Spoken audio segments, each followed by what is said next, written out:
Go on. So, You make assumptions about people, don't you? You make assumptions about their life, how they live, how you perceive them at the gym. Yeah. May be totally different to how they live their life. So you get to sort of see behind the face at the gym. Apart from me, everybody knows I'm an absolute fucking everybody bellend. Bellend. 1, 2, 3, bellend. We're seriously sound checking bellend. Yeah, well, we won't record that. Tits and fanny. Say the weirdest thing you can think of into the microphone. I can't do that off the cuff. Yeah. Collars and cuff. More. Collars and cuff. Bingo. Boom! Hello and welcome to the Building a Better Bowler podcast, episode 10. Double digits, 10 today. Crikey. And am I your first one from across the border? Everybody else been nuts? No. Well, obviously the unrecorded episode I was just telling you about, which will come soon. He was further north. He's well, Sheffield. I'm originally South Yorkshire, but I mean where we live now. I'm across the border. Are you Derbyshire? I'm Derbyshire. Yeah. Potentially you could be. So let me introduce you. Obviously you all know me, and you possibly know my guest today, who is a fitness friend of mine, and now a psychic medium. Always been a psychic medium.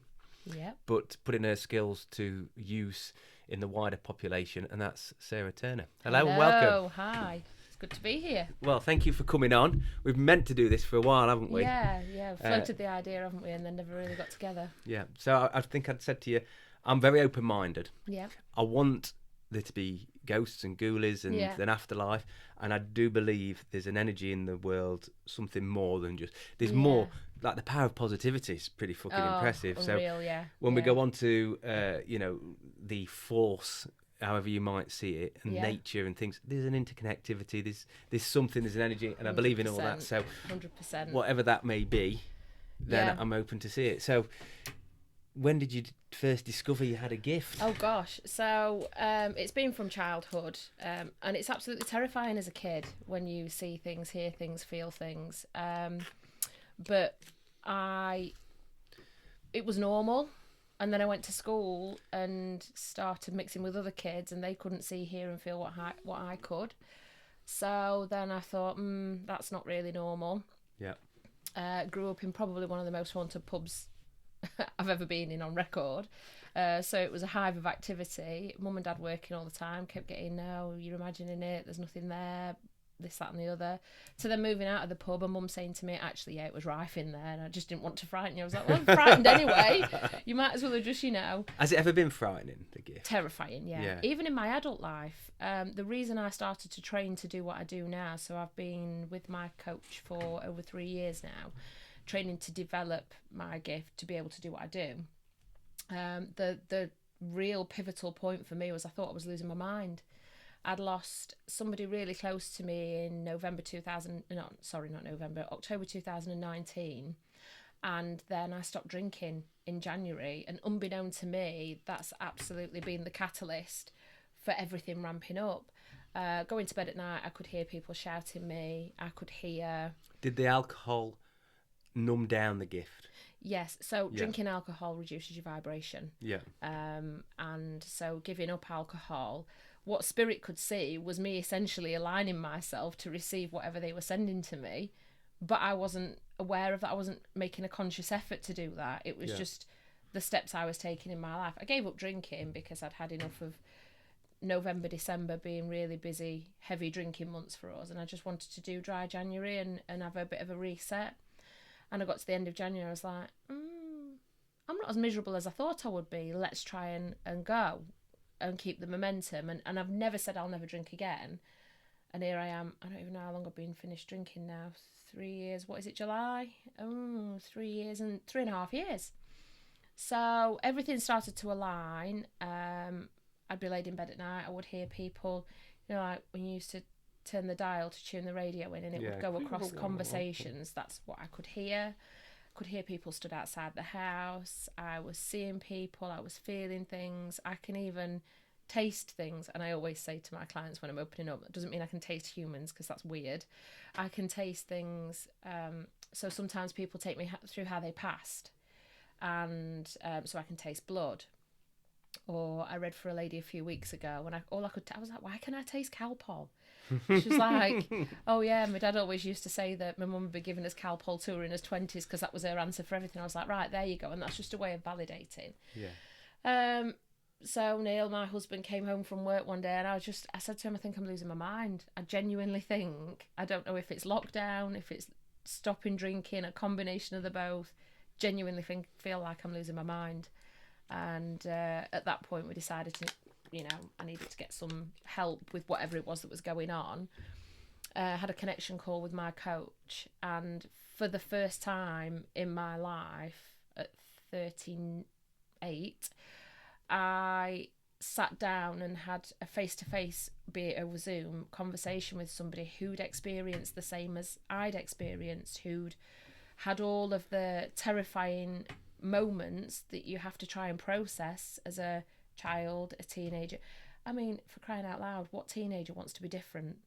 Well, and there I was with all that going on. Different in a cool way, don't you? But you want to. That's a controlled difference. I know what you mean. You can't. You just want to be part of the crowd, the cool crowd. Yeah, don't you? I totally embrace my weird. Love my weirdness.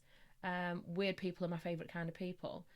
But when you're 13, 14, 15, that is not a positive trait to have, is it? Weirdness. I know. Obviously, when you say see, I mean, do you see literally what, like you see in a film? Apparitions. Ghosts? Yeah, apparitions. So this is where I think that films have a lot to blame for people's perceptions. So up until recently, I don't think I could name one film that painted spirit in a positive light. You're either Casper the Friendly Ghost. Yeah, but not all of them. But even that, some of them were a little bit scary and a little bit. Sorry, anyway. There's a film on I think it's on Netflix. Or the streaming services are available. Yeah, Ghostbusters in general was a bit horrible. Yeah, but then obviously there's a film called ones. We Have a Ghost. And I don't know if you've watched Stranger Things. It's the guy who plays Hopper in that. He's the ghost. Oh, okay. And this family move into a house. This kid's up in the loft and he's recording, and he sees this ghost, records it, puts it on YouTube, and everybody wants to come and meet this ghost, but he's mute. They don't know why he's there, so they try and help him find out why he's there. Beetlejuice. Oh, sorry, Beetlejuice. That's one of the best ones. Sorry, that is the single-handedly the best. That is the best ghost film. Yeah, but he's a bit of a shit, isn't he? But he's a lovable rogue. Yeah, he's a bit of a tyke. So the point I'm getting is as soon as your lights start flickering, or as soon as you feel anything or sense anything, or a door closes or opens without there being somebody in the room doing it, your mind instantly goes to, oh, we're going to get possessed, we're going to get dragged out of bed by our ankles, we're going to get scratched in the night, we're going to get, possession, people murdering families. And to my knowledge, that's never happened to anybody I know, but the perception is that as soon as you start to experience these things, it's bad. And apparitions, they come in all, what is it, The Grudge, with the girl who comes out of the loft with and then there's The Ring with the girl coming out of the television, and all these. But Poltergeist, that was the scariest one when I was a kid. That shit me up. Yeah. So apparitions, not really. Although I have seen somebody walking along my lounge diner. When Neil first moved in his house, when we first got together, I was cleaning the bathroom sink. Neil was leant on the doorway talking to me, and I thought, oh, where's he gone? I was just answering him back, and I went downstairs. He'd not been upstairs, so there was somebody else stood there, but there was only the other two in the house. So yeah, kind of not direct to look at as me and you, but you'll tend to catch them in the corner of your eye. When I say seeing things, it's usually signs, symbols. I get a lot of songs, so even when people book in with me, songs will start, and I'll write it down for when they come in. But signs and symbols, I hear words, I hear phrases, I hear again songs. But very rarely will you get, a ghost walk into your house and go, "Hi, I'm a ghost." Yeah. You can get them when you wake up in the night.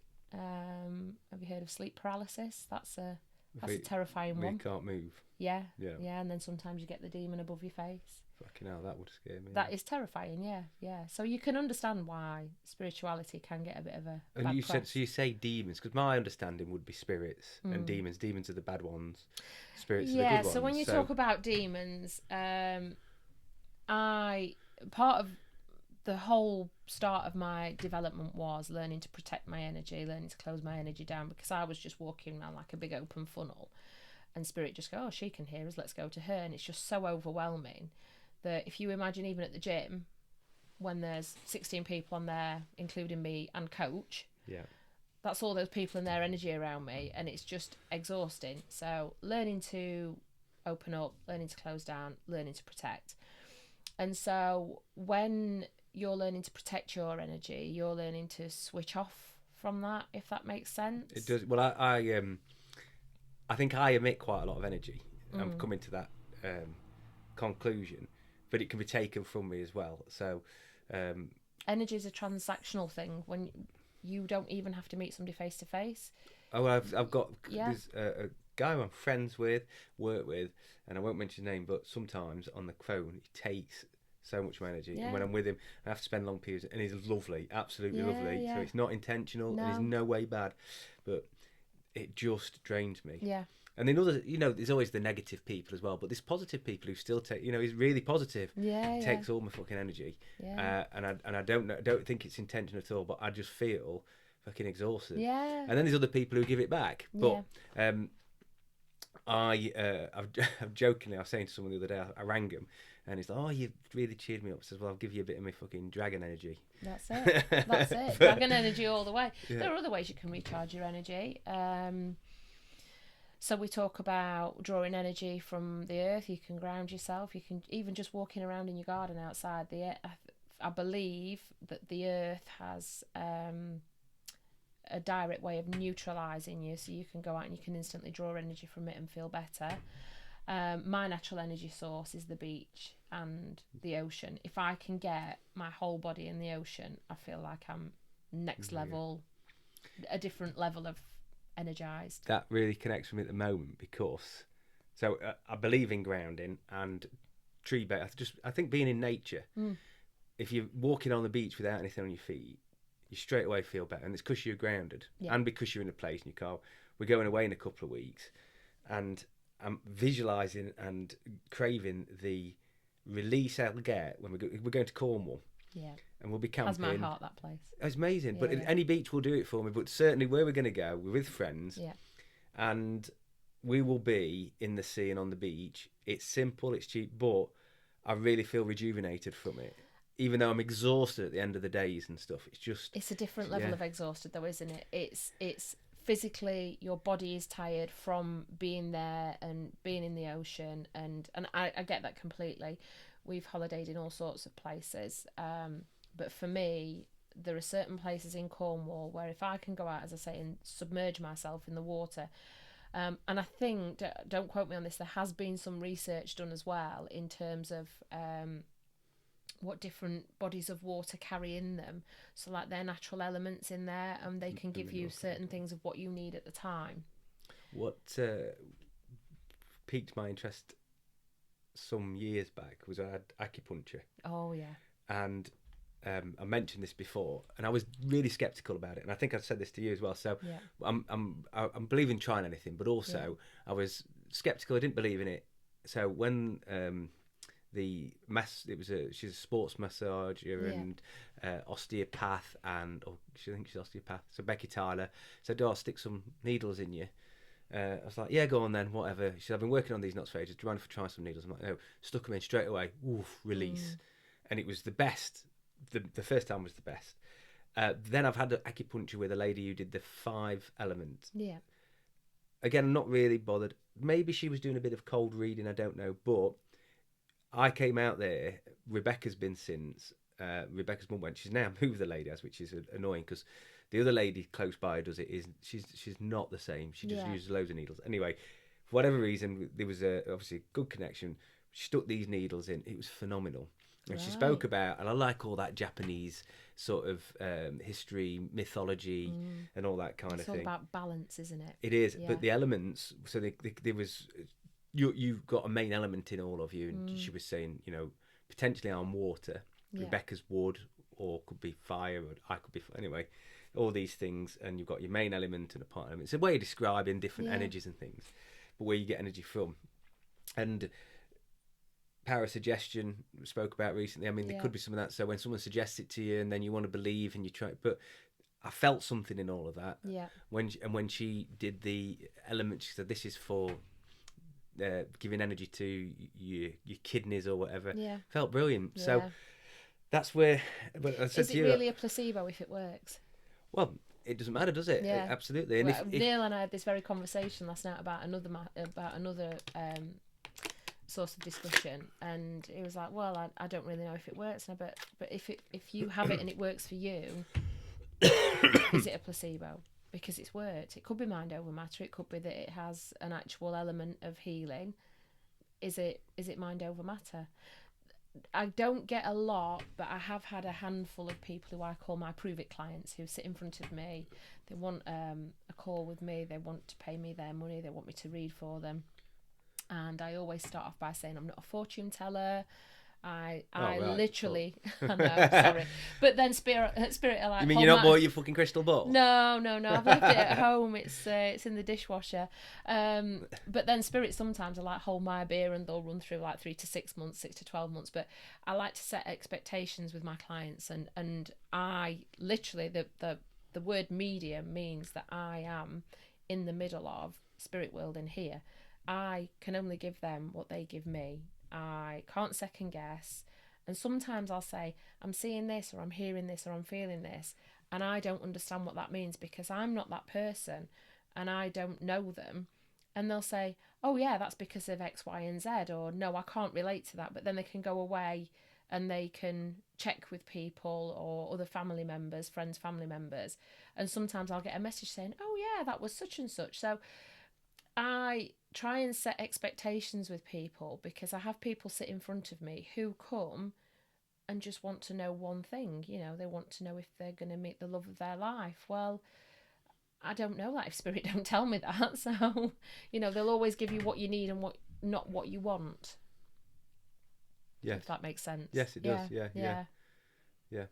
I think what you need and what you want is often confused as the same thing, and it never really is. Yeah, because what I think this has just been touched upon in your last podcast too with Charlotte, that it's the power of suggestion, isn't it? You go on social media, you're in the norm, all the other media streams, and they tell you that you need a brand new car, they tell you need an electric car, they tell you need this, and actually when you strip it back, and this is why I like the beach so much, because it's so stripped back. You take a cool box, you've got some drinks, you've got some sandwiches, and the kids play and the adults play. The adults, I think, sometimes revert back to acting out how they did in their childhood, having good fun without being in a town. And Neil hates it when we have to go into Newquay, for example, because at least once Ronnie will want to go in the amusements, and we do it to get it out of the way, but we are very much out playing nature. And as I say, it's a different kind of tired, but the energy build up that you get from that, from the recharge. And I find that's the real relaxation of a holiday, isn't it? The recharge. Yeah. So going back to the water thing then, if you thought that could have sort of been a bit of the power of suggestion, how did you feel the same way about the beach and beach holidays in Cornwall before that? Well, no, I mean, it's not just Cornwall. Cornwall's obviously a bit I went as a kid, so there's a special place there. Yeah. But the beaches we go to now are nothing to do with when we were kids. Yeah. And I find it elsewhere. But nature in general gives me what I need, not what I want. Yes. And I get energy from exhausting myself at CrossFit. Yeah, that's a funny one, that, isn't it? Yeah, and I get energy, but it's from the CrossFit, but also from the surrounding people. Yes. So I'm becoming much more spiritual as I get older. Yeah. So something I've never readily. So I've always been brought up as a Christian. Yes. And I believe in God, and then I realised I'm fearful of not believing in God. Okay. Yeah. So as a kid, I'd say my prayers under my breath and things like that. And I get older, and now what I believe is if there is a God, I believe the corruption of man has changed religion. So I believe Yeah. that, and because I believe it, it's true to some degree for me. Because if you believe, but there's all these religions, and they all, at their beginning, at their essence, try and give a message of be good to each other, be Yes. good to yourself, look after the world, look after each other. And they've got different hidden messages within that, but that's the essence of it all. And then whatever prophet comes along, an interpretation by man, skews it to whatever their needs are. So ultimately, somewhere they're saying there's an energy that may have created the world or that's within us all. Share it, be good, give out what you want to receive, all that. So I think, okay, so I'm maybe not religious, but I'm spiritual, which is different. And I believe in the goodness to all. And I'm fearful that when you remove religion from the world, for a lot of people, they haven't got a guiding light to say be good to people. So what they end up being is being selfish, and everyone's out for themselves. But that all aside, if you, I'm obviously going on rambling a little bit, but I sat and listened in one of the kids. They go to church in school, and the songs. The hymn was like, "He died, his blood was splattered." But they then he buried him in a hole. Kill the infidel and all this. I was like, flipping heck. It's like World of Warcraft, isn't it? And the kids are singing it and mumbling it, and but it's to a nice tune, his body and everybody's laid. smiling, and so it's okay. And I was like, flipping it. When you listen to the words, it's they're like programming this into you. And I was like, why aren't they? Basically, like Jesus, when he came, if you listen to some of the teachings, like he sat down with his disciples, or you go Buddha, all the, I won't go into all the different religions, but they all sit there at some point and they go, but it's "Here, not my a huge child, leap be to good." make. It's not They're a all huge kind. leap to make. So if you talk about religion versus spirituality, I'm not religious. I am obviously spiritual. My mum's family were Roman Catholic, and my dad's family were Christian Church of England. So they were brought up in same but different households, and everything was about fearing God. And so my parents, my brothers and I, our parents met, and they wanted to raise us and allow us to make our own choices based on being good people rather than being frightened of a God. Now, if you look at spirituality and religion side by side, they're not that far apart. They call, their higher power God. We say spirit. Religious people pray. We meditate. So there are similarities across the board. Religions are just big cults, aren't they? Controlled. Exactly, that's and again, as you say, it's been man. Not just men, but men and women. But we'll say man. Sorry, that's a bad one, isn't it? No, they, them. Oh, don't stop. So they. Well, like the Roman Catholic Church, for years, it's massively corrupt, full of fucking pedos and all wrong. But there are some good Catholics. Yeah, some good. No, they are. Bless you. The same. The Christian Church is the same, and I'm sure in all these other religions, there's similar things that they've skewed it all. But ultimately, we use it to make people good, to believe in something, be nice to each other, and to deal with death. Yes. I think that's an interesting one for me because of obviously what I can do and who I can speak to. I'm okay with it. I didn't used to be. I think the only thing that puts me off dying is missing out on something. I don't like to miss out on something, and obviously not being here for my little boy. And the sorrow of what's left behind, isn't it? Those that are left, like Ronnie, you not being here, but how upset he'd be. Yes, now I've had three really important people that I've lost over the past few years. And now I feel a little bit guilty when they go because they've all been ill before they've gone. And that my overarching feeling has been relief for them, that they're not in that place anymore. And then the secondary feeling has been my loss. But Ronnie, when we lost my grandfather last year, I told him, he was 6 at the time, and they were like best friends. There was like 80 years between them, but they were like naughty little schoolboys together. And I told him, I was honest with him about what had happened, allowed him to process it. and then gave him the opportunity to come to Grandad's funeral. And me as a child, I didn't go to a funeral until I was 18. Yeah, I think that's Because quite it common. was Is kept- when and Yeah, nobody want. Some of my theory on that is though, because I've been to a lot of funerals recently, and in fact, the last few years, it's surprising how many. yeah. As a parent or as an older person, you want to also deal with your own grief Yeah.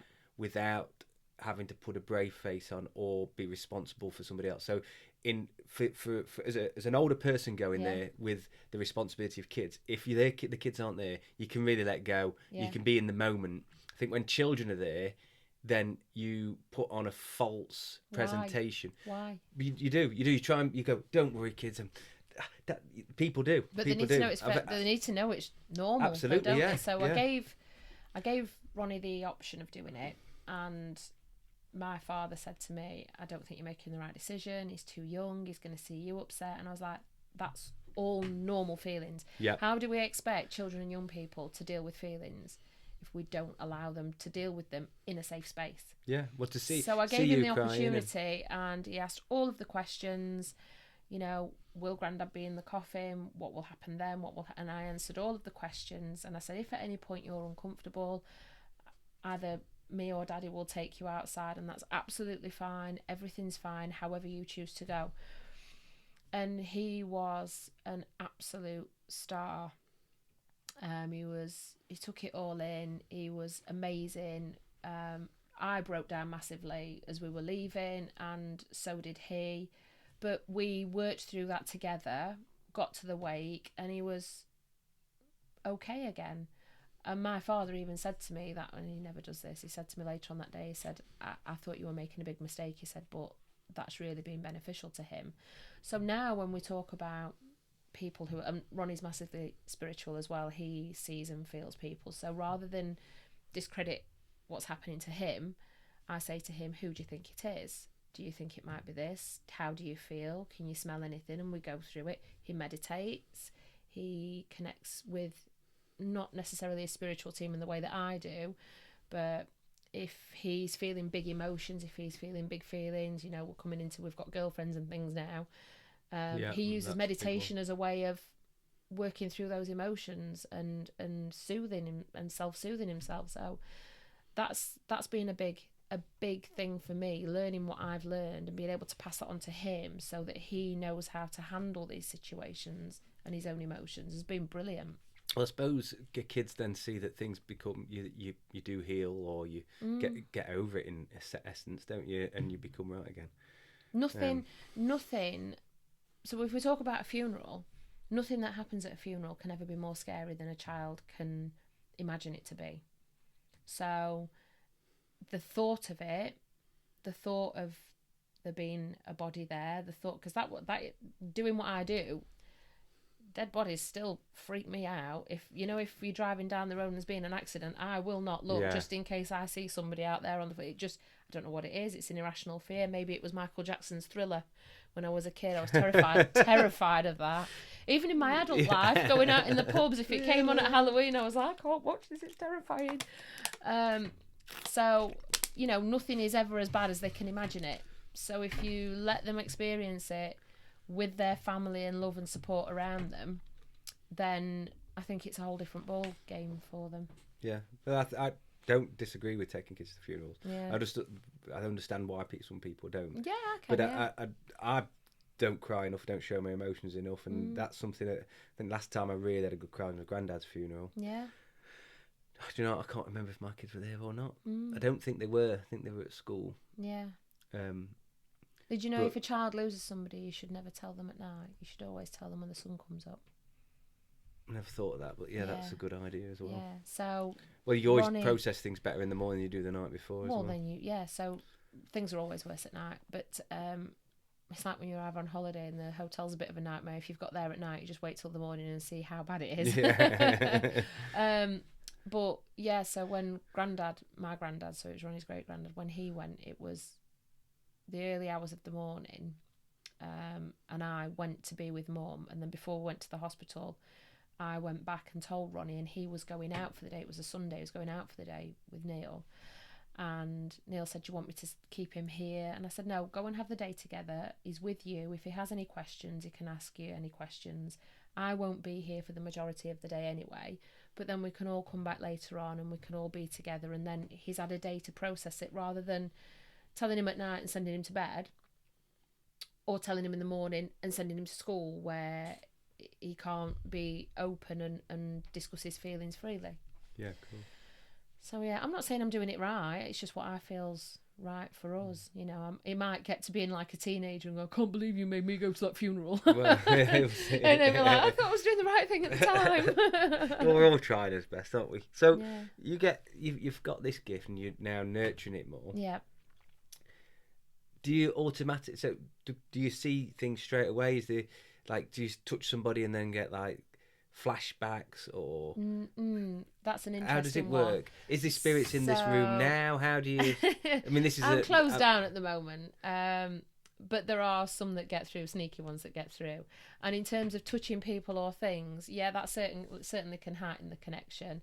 I can read from jewellery, I can read from a voice note, I can read from a photograph, I can read from an item. Oh, wow. So that can happen. Everything. So we talk about energy being transactional. Everything, this building, you know, where we're sat now, this furniture, everything holds energy. So when we talk about apparitions where people have seen somebody walk through a room, that is usually energy manifesting. I don't know if you watch, I mean, my guilty pleasure are like Ghost Adventures and things like that. I love Ghost Adventures. It is so dramatic and you very seldom see anything, but when you do, it's amazing. But when they're taking photographs or videos and you see orbs, they're the energy of not just spirit, but memories, anything that's been like sort of left in that place at that time. Everything holds energy. So even if you knock this building down and then build another building on top of it, the energy will remain. It'll remain in the ground. It'll remain all around. So that's where the energy and the apparitions come from. So yeah, certainly items, not necessarily people. Like, I've never had anybody touch me and had this whole, you know, Final Destination thing. I have had it where somebody... Don't go on the roller coaster. Well, I have had a few of those, you know. I'll tell you a really funny one. It wasn't a life-saving one. I was at a pub quiz, and it was a music and TV and music quiz, and they played 5 clips back to back of music videos, and you had to write down the artist and the title of the song. And we're all sat around the table, and there's the really memorable part of that night was an amazing hot and cold buffet. It was really good.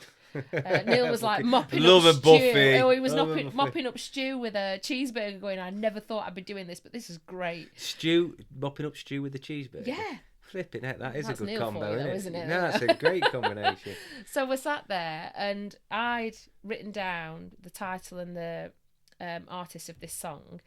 And then it was coming up to the part of the song where you would say what the title was. So I just went, come on, Eileen. And then the next clip came in, and that was what came on. And everybody in the pub went, and I was like, I don't know how I knew. I don't know. I don't know how I knew. And they were like, everybody was saying, oh, you know, you've seen this. You've got inside information. I was like, it's a pub quiz. You know, my husband's mopping stew up with a cheeseburger, chili beans.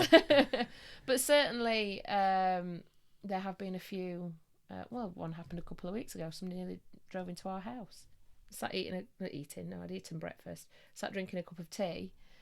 And Saturday morning, Neil's boxing. Ronnie's on the PlayStation, obviously. And I hears an almighty noise. And the front end of an Audi's up in the air. And a metal railing that had just been installed stopped him driving into our house. So it's like there's a force field around our house, and I was like, thank you. Thanks. Do people have like spirit guides and people helping them around all the time? And everyone's got a spirit guide. Is that somebody they know, or is it like an animal? We've all got spirit animals, we've all got spirit guides, we've all got guardian angels. Guardian angels are usually the people who you know. So they're people who are usually there to love and protect you.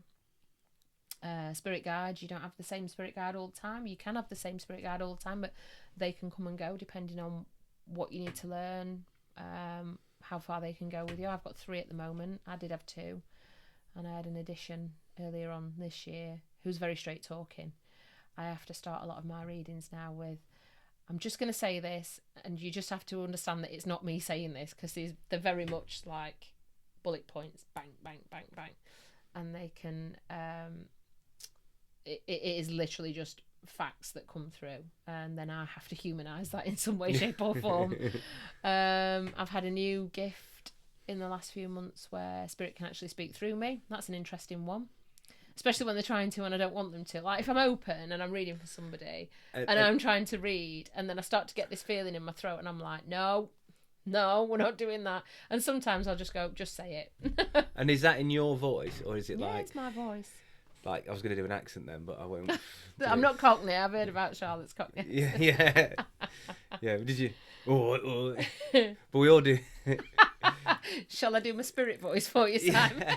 So the question is then, so everybody has spirit guides, guardian angels and such. Do you ever feel like you're guided, or do you just go through life? I don't really know. Yeah. I'm trying to start believing, trusting the universe will provide. Mm. And I'm also a little bit more of the opinion that what will be, regardless. Yeah. So do you know the story of the Chinese farmer? Where so in essence, badly told this will be, but it's a bit of a sort of Chinese proverb, I suppose. Is that the right word? Chinese farmer, he's got a horse, and the horse runs off. And everybody in the village is like, oh, you're so unlucky, your horse has run away. And he says, maybe. The next day, the horse comes back, and it's got 3 other female horses with him. So now he's got 4 horses. They're going to breed, and all the people in the village, oh, you're so lucky, your horses come back with horses. He says, maybe.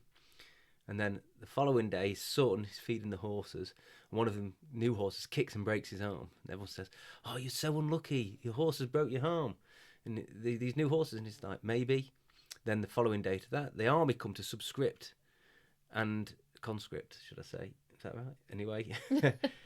Make his son go in the army. But they can't, because he's got a broken arm, so he doesn't get called up. So they're like, you're so lucky. Now your son's not going to have to go to war. It says maybe. But the point is, it carries on. The point is that there's not good or bad news. There's just times. At one point it might seem bad, it's followed by something good, and that's the endless flow of things. Yeah. So am I being guided, or am I just floating down the river? Yeah. I don't know. I'd like to think there's somebody looking out for me. I'd like to think I deserve it and I'm good enough. But then sometimes I don't know if I do. So everybody is. And even really awful people have had moments in their life. They haven't always been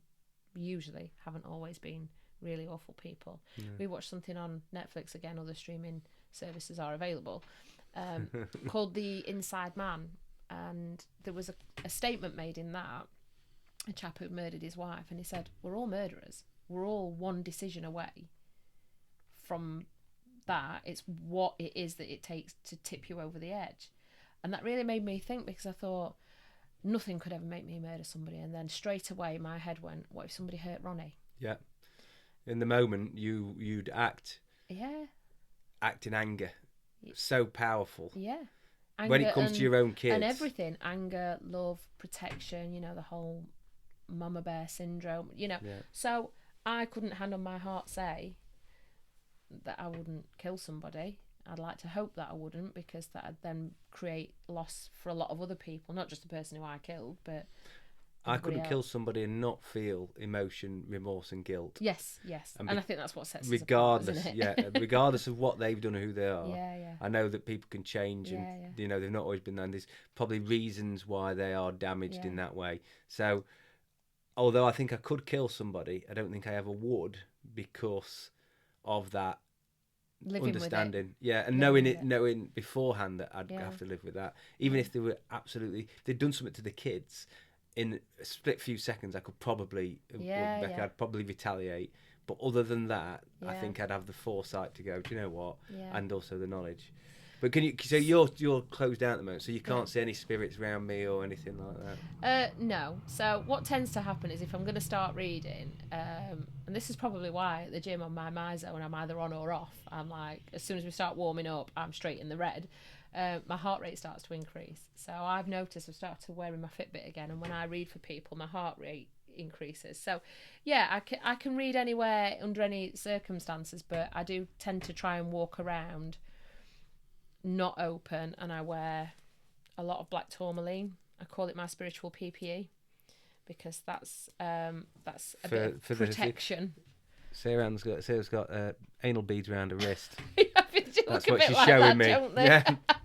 Small anal beads. Well, I don't know if they're small or big. Travel ones on the go.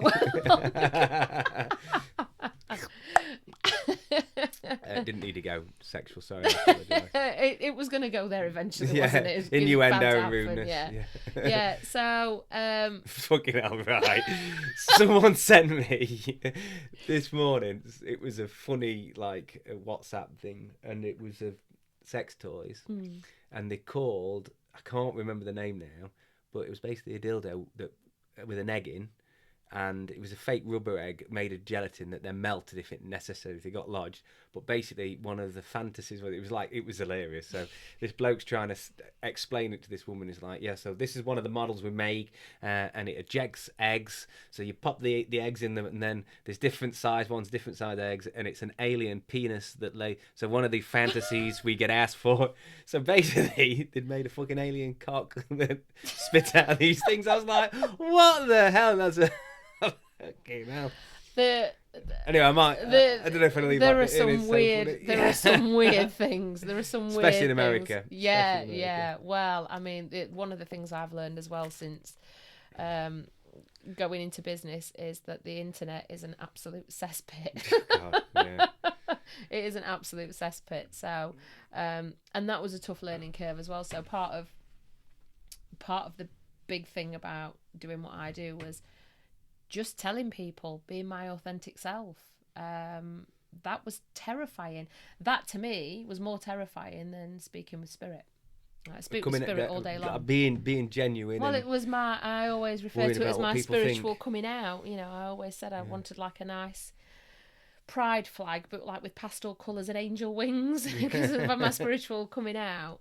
And the one person I was really, really, really not looking forward to telling was my father, because he's old school, eh? Yeah, flat cap, whippets, fisherman, everything's black and white. It is or it isn't, that's it. White bread, Yorkshire tea. Yeah, without a shadow of a doubt. So when I'd had my branding done, I sent it to Mum, and she was looking through it, she was showing Dad. And Dad said, oh, what's she doing? And Mum said, oh, she's, trained, blah, blah, blah. And I kid you not, his words were, oh yeah, that's what my grandma used to do. And my mum was like, I beg your pardon. And when Mum told me, I was like, 41 years I'd been on this planet at that point. I was like, 41 years he's told me I'm imagining it, it's all in my head, there's no such thing as ghosts. And as calm as anything, just blurts out, yeah, it's what my grandma used to do. She used to read for people in the kitchen. Like, thanks, Dad. Girl. So all of that, work and healing that I've done on myself, and all of that I've done could have just been undone if you'd have turned around and gone, oh yeah, your great grandma used to do that. Yeah. Everything's sound. Your dad's probably was from an era though of certainly, and from a generation that didn't speak about the feelings, emotions, or anything like that. No. Yorkshireman.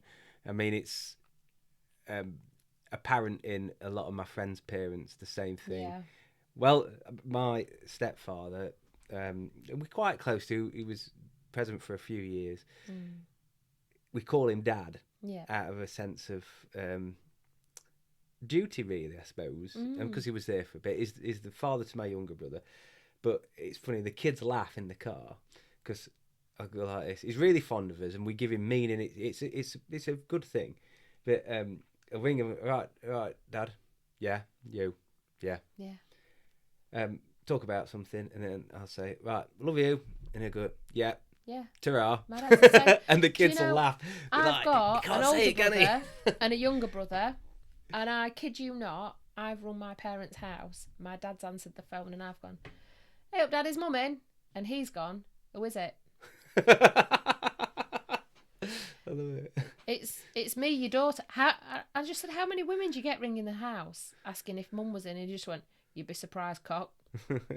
Puts phone outside. So Sarah. And that's another thing. He calls everybody cock. Yeah. So Have you been called a people cock across all the your life? border find it insulting. There was a chap in their pub where they've got their static caravan who said to my mum one day, "Have I done something to upset Ron?" Keeps calling me a And she cock. was like, "No, why?" And he went, he's called me a cock. And she went, "Oh no, it's a term of endearment where we're from." Yeah, I bet it is. And then our Ronnie's walking around with "Nope, cock." I'm like, "No, Yeah. can't say that, mate. Cannot say that." You So- can't now, but then look how words change over time. Oh, So, this is a you nightmare, know, like isn't it? gay used to be happy, cock used to be a term of endearment. Now, if you're a gay cock, It's a whole other thing, isn't Yeah. it? So, and we have to be really careful about language, but I think there also has to be some understanding around the changes. Like my dad's dad, and dialect as well. he was a nightmare, but then listening to the experiences he'd had living in Sheffield, working in Sheffield. He worked for the council, which I think was called the corporation at the time. It wasn't always called the council. When I worked for corporation, he was an incredible joiner. My grandfather, carpenter, and the experiences that he had. So you then start to think that's why he's formed his opinions, and you can't really take that away from him. But it doesn't help when he's in the Northern General and he's having a good old rant, and you're like, you just want the world to swallow you up. Plain speaking, different time. Yeah. And I'm all for that. But yeah, so we think that's where it comes from. My mum's quite spiritual, but my father's grandmother, we think, is where it's at. That's where it comes from. So, how would somebody know if there was a spirit trying to get in contact with them? Oh, there's loads of ways. So, more often than not, it will be when you're sleeping, or you hear about witching hour, 3 o'clock, 3 till 4 in the morning.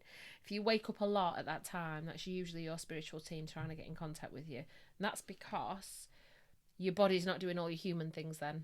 Your body's just resting. So your spirit and your soul gets time to come alive, really. That's usually when you're quite rested.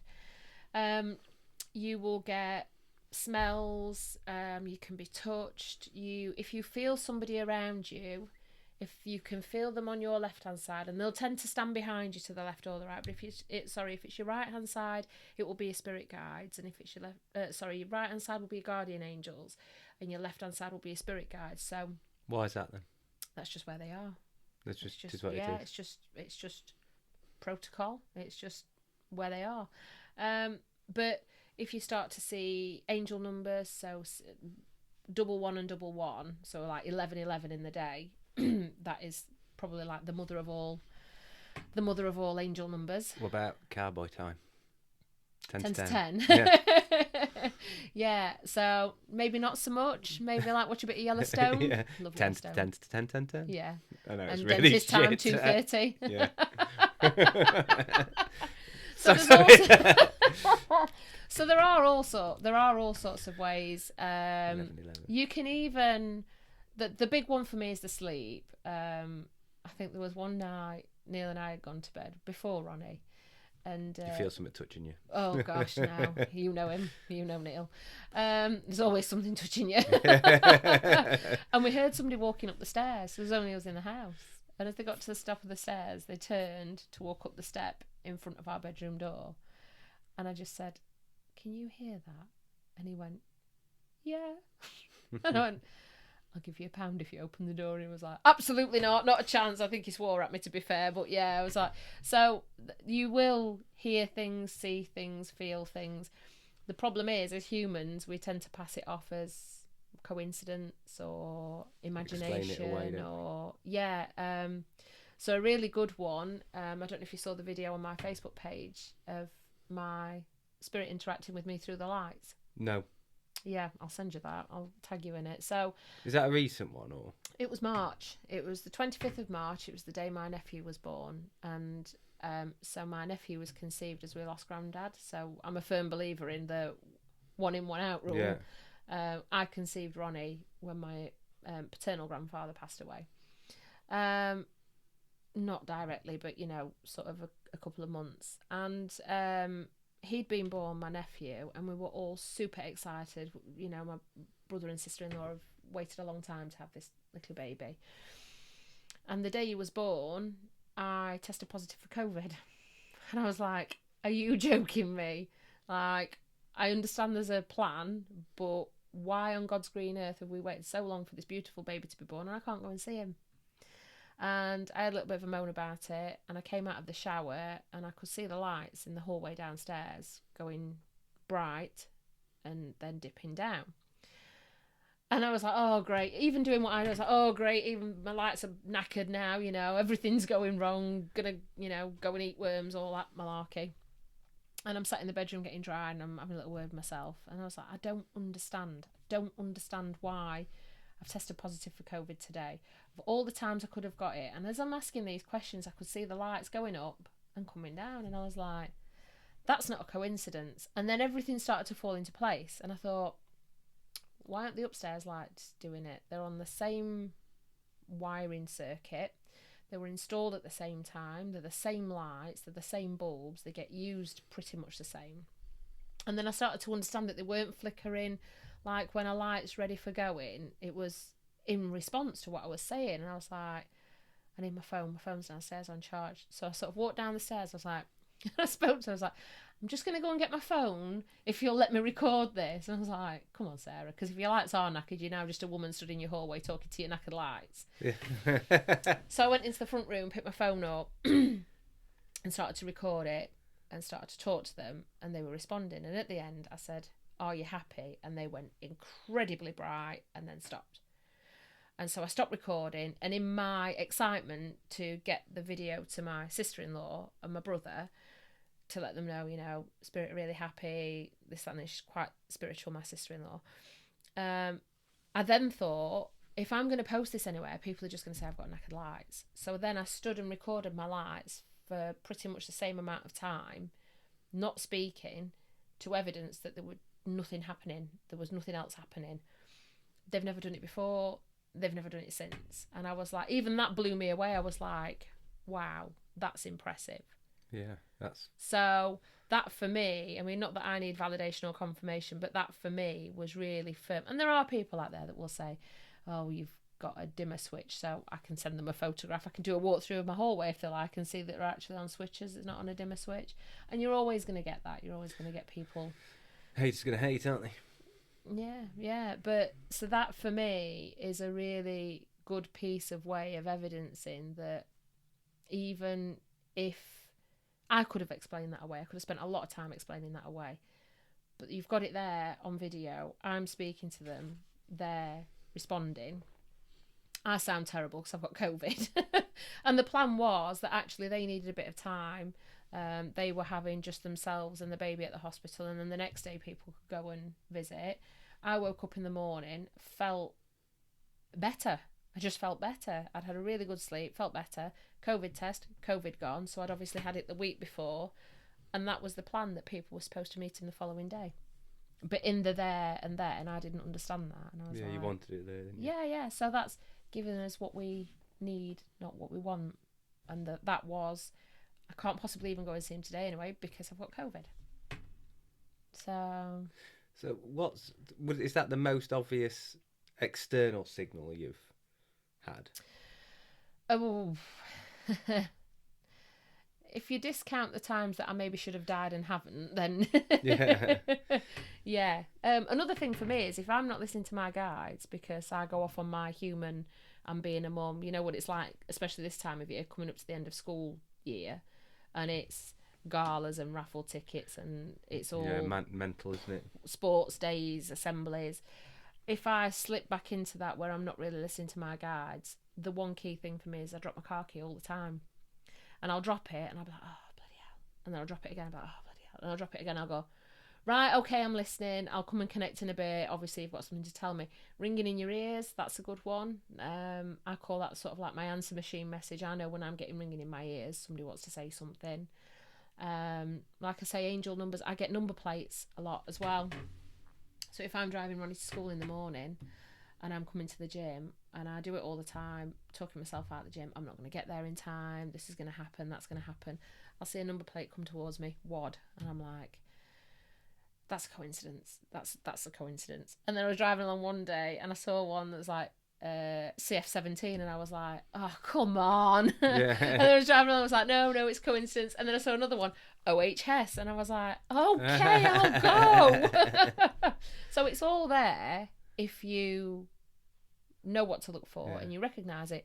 Robins, feathers, anything that was special to a certain person. So you have to be careful with that because, and I don't know whether this is mild childhood schizophrenia or what, but I can find negative loops in that.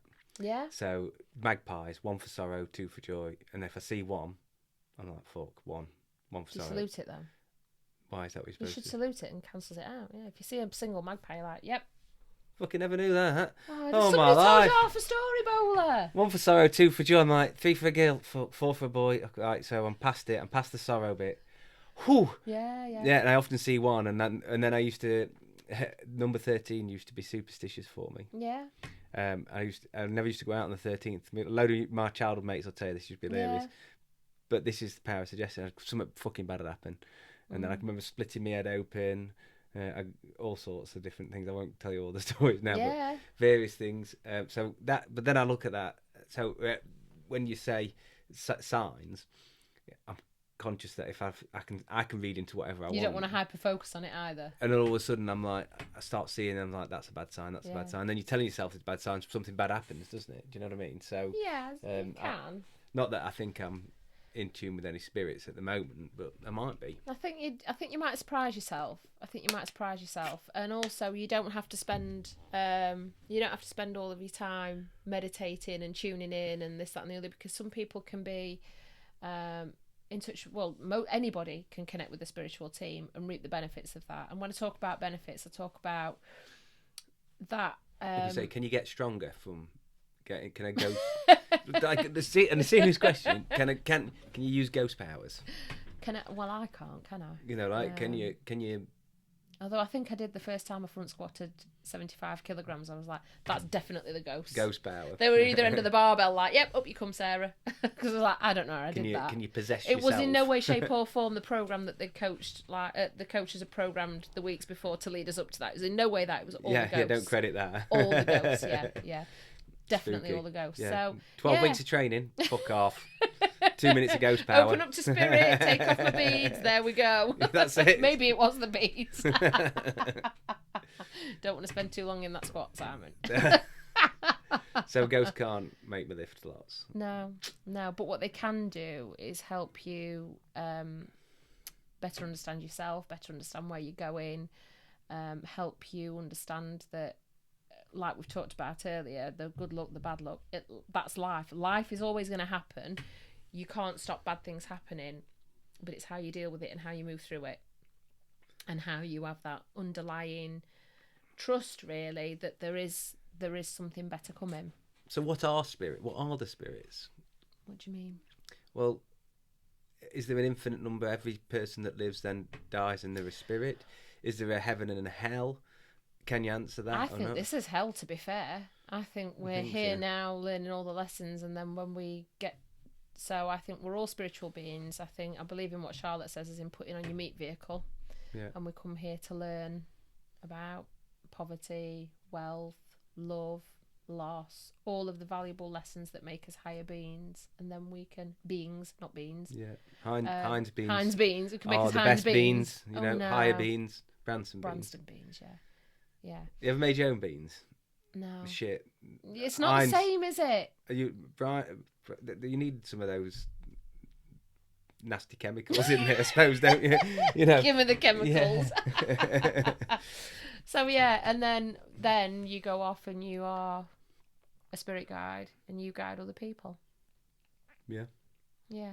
So we're all here learning, and that's why when we talk about certainly giving up drink and drugs and all the fun stuff, that's when you can really get into the nitty-gritty of the connection, because you're not dulling down your connection back to your spirit life. It's funny how we many people who I discuss with things with now who have really moved on and got a bigger purpose, have stopped drinking or drugs or something like that, and the impact it has. It's unbelievable. It is unbelievable. The first year I stopped drinking was we were in lockdown, and they released us for a short period of time, didn't they? Over the summer, was it like August or something? And we went to Cornwall for 2 weeks. And can you remember they did the Eat Out to Help Out? Yeah, so yeah. I was I literally think we like did this the in the same. car We on the camped way out. down. I was like, yes, let's go. But that first year, Neil was still drinking, and my brother wasn't on his fitness thing as much, and my sister-in-law. So they would all drink at night, and sometimes to excess, sometimes not. And then I'd have a few of my alcohol-free alternatives.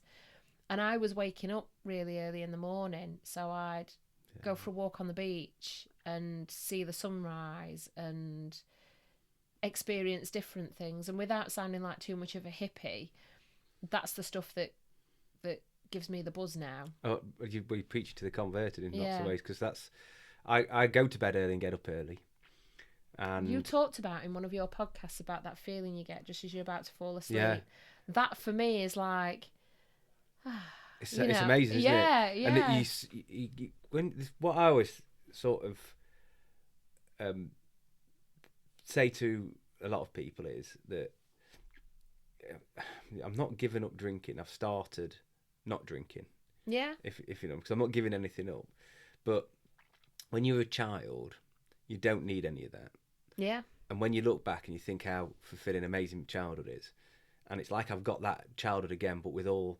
If people say, if you knew what you knew now and you could go back in time, well, that's where I am. I'm a child again, rediscovering all the sober lifestyles, but with an adult's head on, and it's fantastic. So I originally gave up because of the excess, but also to be a more present parent. Yeah, absolutely.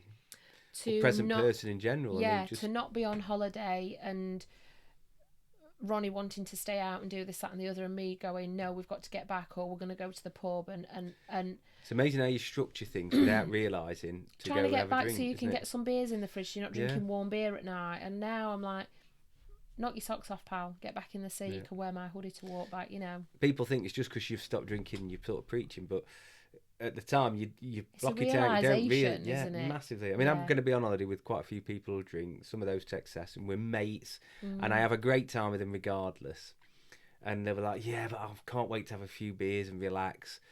And I want them to try the whole thing without beers, but I want them to have 2 to 3 weeks before they go away without beers. I can't instigate that, but just have a month without beers, then go on holiday and see how good that holiday is. It's when people memorable and what you do. Dry January and literally count down to being able to have a beer.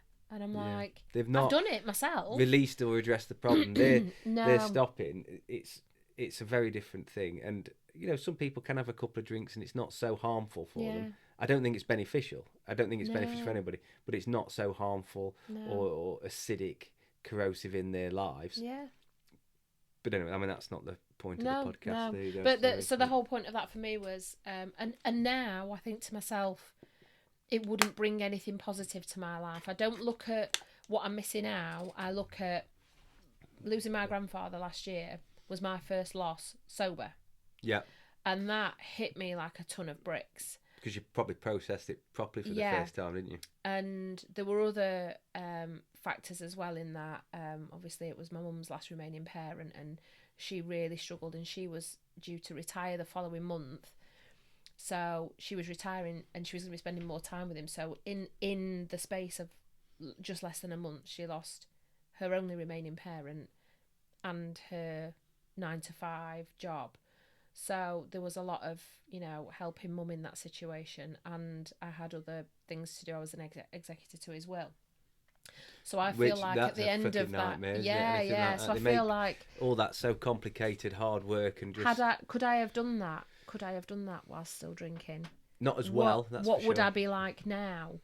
And now I think I'm finally grieving, because I just did all of the things before. I did all of went through the processes and did the paperwork and did the things, and now I'm left with dealing with that.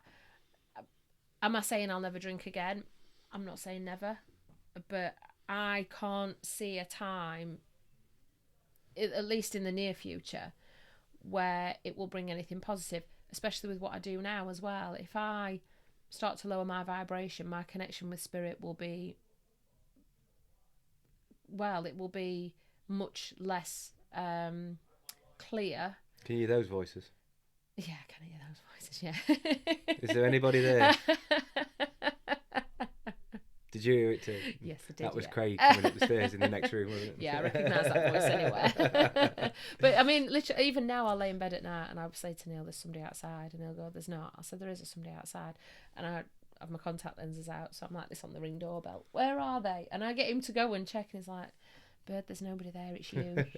It's you. Can you do any, like, is it like Charlotte did the power of suggestion? Is there any spirity stuff you can do on a podcast that or that's interactive, or is that not probably can, but it would mainly be reading for you unless people sent in questions. Yeah. If people send in questions, I can usually respond that way. Can you read something positive for me from now? Or is that too much? I'd have to meditate and open. Oh, would you? Yeah. Just make it up. Send me a voice note or something, Yeah. and I'll just send me a voice note of you talking to me. Yeah. And I'll send you a reading back. I'll go. Thank you for coming on Yeah. the podcast. Something like that. Yeah. Yeah, we'll do that. And then When am I going to be a millionaire? Never. But that's You're already rich in many other ways, though. that is something I've said to a few people recently. I practice gratitude, and I've got is a so much to be biggie. grateful for. And I'm such a lucky person in lots of ways. I've got challenges to face, lots coming up.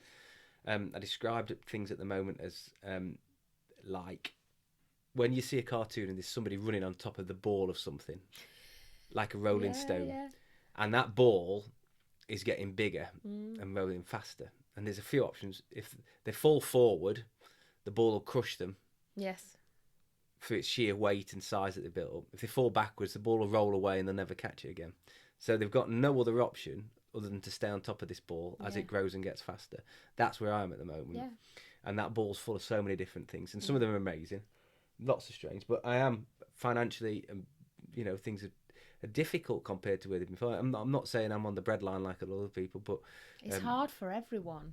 the cost of living, my business, one business is changing, I'm starting another one, I've got finance, but that's not important to me. Money is really irrelevant. The only thing money does is it allows me to do certain things with the family that I couldn't do before, and at some point will give me time back and freedom. So my biggest driver for money is saying yes to Ronnie, doing things with Ronnie. So I see him, and he is where I get my joy, he's where I get my pleasure. And if I can take him to I jump with his mates, or took him to see Guns N' Roses last year, things like that, if I can experience these things with him, then that is my driver. Absolutely. I'm not fussed about having Material a helicopter, things, living in our house is plenty big enough for us. Well, a realisation on that I'd said it to somebody, and when I said it I thought, fucking hell, that's quite astute, is my achievements are not their achievements. No. And my successes are not their successes. On the contrary, sometimes, but their achievements and successes are in some way mine. 100%. And that, so seeing all that is. But I've got friends. I've met people like you, and with friends, and I've got some very close friends who I'm very lucky to be surrounded with, and all positive. I live in a beautiful country with flowers. We've got freedom. As far as I'm aware, I've got the health. Everything I'm we've able got to on our sit doorstep back as well that we can escape and into. then I'm able to be subjective and reflective on things I couldn't do before. Not fearing for your life, fearing for your country, fearing for your children. So lucky, and able to appreciate that. Yes. Some people have all that and don't see the wood for the trees. I mean, it's amazing, and just I'm happy to still be learning, and I understand I'm still pretty thick and basic, but I'm becoming less thick and basic. Thick and basic. Well, maybe that's an agenda, but I'm still, I'm still a juvenile in all of this. Yeah. So I'm very, very lucky, and I appreciate all that. And that I think we all are. And I think to practice gratitude is one of the best things that we can do, because to start your day even coming from a point of gratitude and positivity. I think there's a saying, isn't there? Today can be a great day if only you choose not to be a miserable bugger. And that's it. And that doesn't. Practicing gratitude and being grateful doesn't mean, and being positive doesn't mean being away with the fairies and walking around and ignoring everything. Still be realistic, can't you? It's choosing to see the light even in dark situations. Yeah, glass half full, isn't it? There are times when, particularly in awful situations we've been through with the losses that we've had, that I can look back at those times, and even when we're in hospital, my loved ones were end of life, there have been moments where we've actually had a laugh as a family. And then that makes me grateful for the family that I have. And that makes me grateful for the love that we have for each other and the support that we can give each other. Because we're not necessarily the closest in that, you know, we're not in each other's houses all the time. But when it hits the fan, we know we can all pull together and get through anything. So that is a great thing to have. But if I can give anybody any piece of advice, whether you want to connect with spirit or not, is to always look for the light in the dark.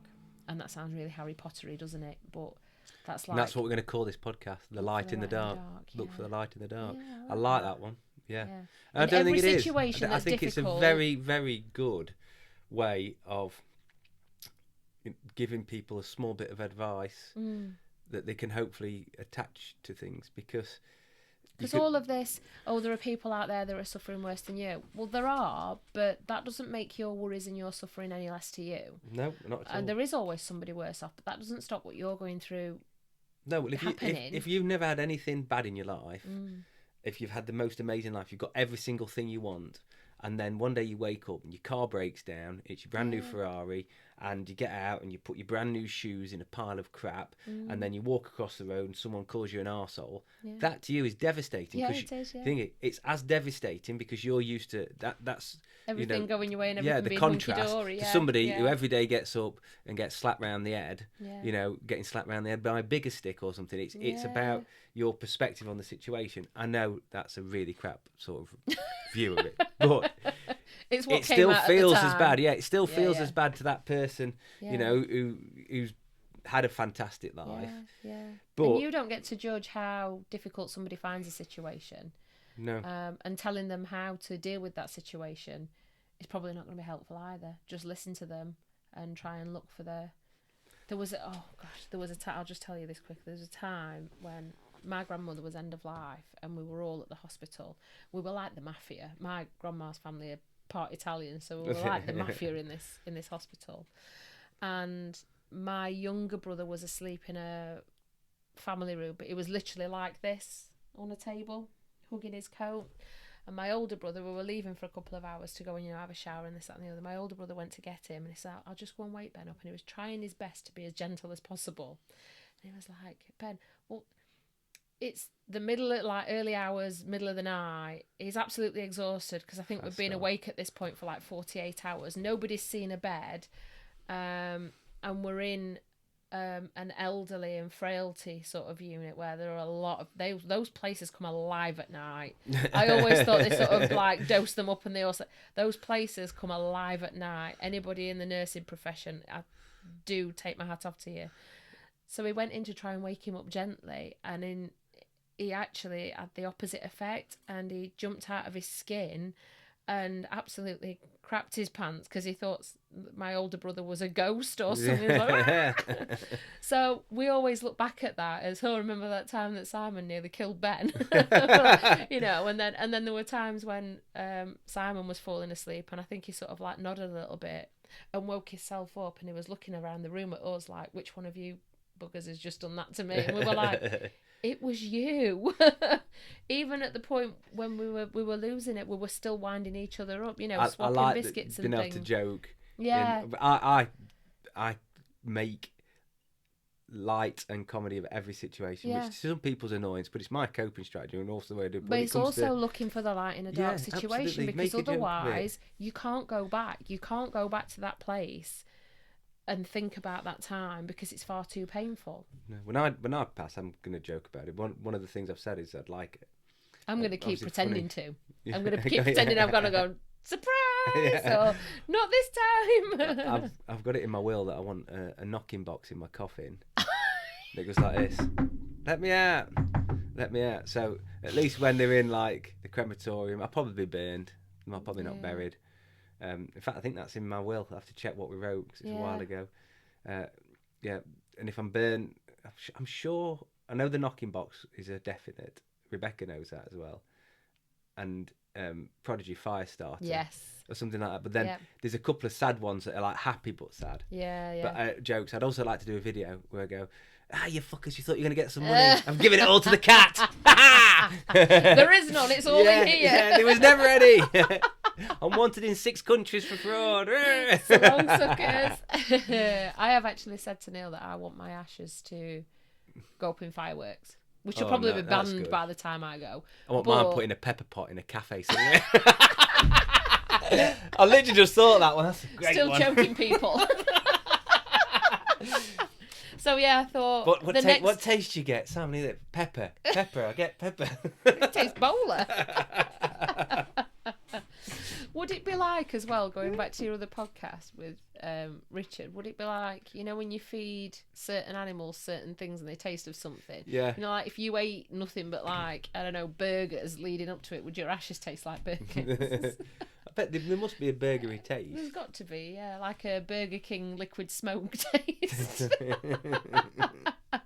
you bet that woman chucking the ashes on her mum's ashes on the stage? On the stage with Pink. I mean, yeah, I can understand why she's done it. So I've not read this story any deeper. No, so I've only seen the headline. I assume a mum wanted to meet Pink or something like that. She didn't know what to do, did she? She was a Pink bit. on Pink's like flipping out. The ashes are there.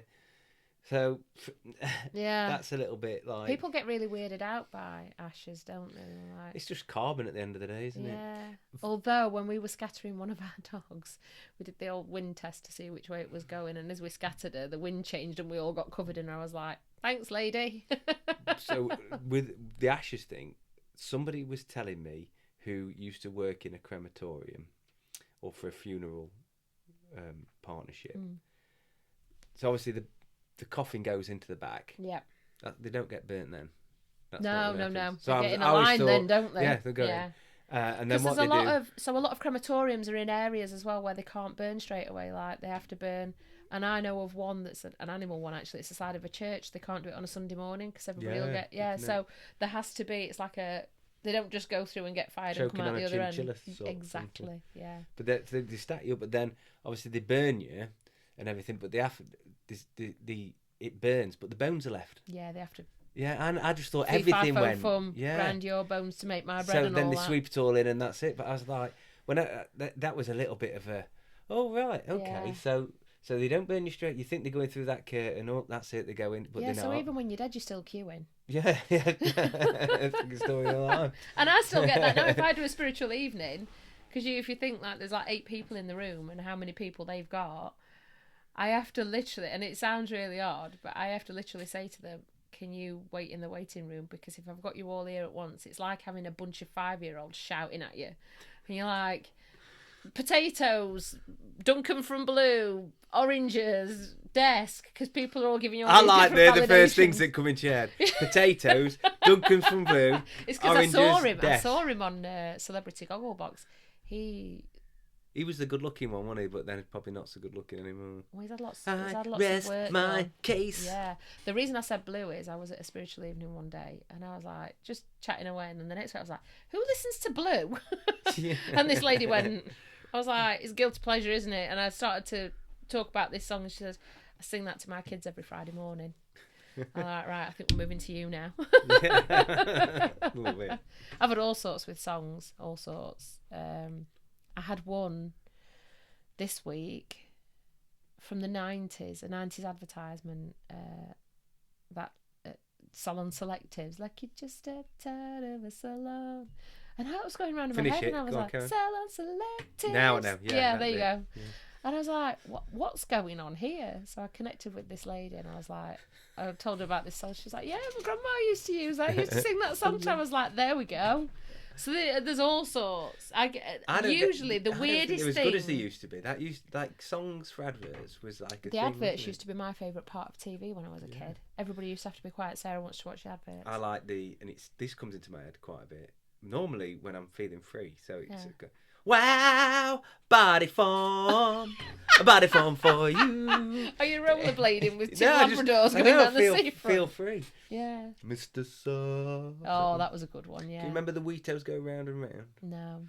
That was the Weetos advert. And right. I got into trouble at school. Not you, never. Junior school, primary school, so I can't remember exact age. Me and my mate, basically, I don't know what caused it. He'd stuck his willy through the fence. And then I did the same, and we were going, the Wheaters go round and round. The Wheaters go round and round. Is this why you worry about your kids so much? Because you know what you were like. Absolutely. And so I got, and then we got taken. We got, I think it was the dinner lady, so midday supervisors took us, and the head of year. We didn't call them that at school. Or dinner lady. No. What do you call them? Dinner bags. Dinner bags. Well, the dinner bag. The dinner bag. That's so disrespectful. Isn't it? But she took us, and me and my mate had to stand in, like, I think it was like deputy head actually, in front of like the kids from about 3 years up in the classroom after dinner. Stood there. What are you here for? What? Speak up. Tell the class. We put us willies through the fences and we sang "We Just Go Round and Round." Like, imagine having to say that in front of your peers. Oh, that's mortifying. Yeah, God. So That's mortifying. Why did the little kids who were like thought it was hilarious? We did it. In fact, it was Tim Paulson who did it with me, and it was Ailey Taylor, and there was another girl who was like there, like almost egging us on, and it was them metal fences with the diamonds in, like chicken wire. Yeah, bit bigger than massive, Oh, massive huge, old. yeah. Bigger than like chicken Harris wire. fencing. Like flipping heck. What? And if you'd have said why I did it, I have no idea. To make people laugh. Yeah, it'd been people for laugh is why attention you've to done funny thingy. So there you go. Funny Carried away in the story. moment, peer Probably pressure. Not the best one for the podcast. But It's an interesting story anyway. so if you get if I've not seen me for a while, okay, you taste pepper and you can hear the song "The Liquid Wheaters Go smoke. Round and Round." You know, I've passed and I'm trying to get in touch with you. That's it. That's it. Yeah, definitely. Well, thank you very much for your time. Thank you for having me. I will send you a voice note, and then depending on how we do it, may be able to add what you tell me on top of this at the end. Yeah. That'd be interesting. I've got to work out how to do that. But it's been brilliant talking to you. Thank you so much. Really enjoyed it. Yeah, absolute pleasure. Thank you very much.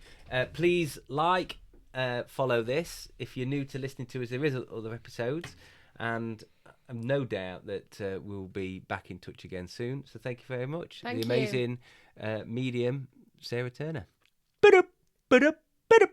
Boom.